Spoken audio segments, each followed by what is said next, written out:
Much has been said about Canada shipping a turbine to Germany to get it to Russia for the oil and gas to go from Russia to Europe this winter.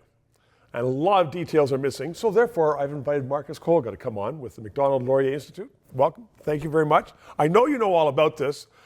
First of all, most people say, well, there's one turbine that was serviced in Montreal. That's not the case, is it? Well, there was one turbine. One in Montreal, but there are many. There are actually 8 that are required to run this pipeline. And could it be run with 7? It could be run with 7. It could be run with 8. I'm sure that there are redundancies. There are redundant turbines that are part of this system. So this one turbine was not responsible for holding up the Russian gas. So why is it such a big deal, and why did Trudeau make the decision to go against his own embargo? Because the embargo would have prevented it from going to Russia. Well, I think the Prime Minister, I think his cabinet were deceived, to put it simply. By whom? By Vladimir Putin. Vladimir Putin uses these oil pipelines, gas pipelines, and has been using them for well over a decade to extract concessions from his neighbors and his allies. He sees gas as a weapon, not as a commodity.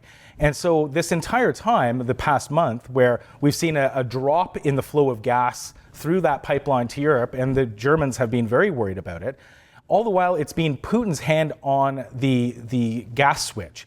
It's not Canada, it's not the turbine, it is Vladimir Putin playing games and blaming Canada for that reduction in that flow. So, we've been deceived. And the other part of this, of course, is that it's worth a lot of money, billions, to Russia to finance the war against Ukraine.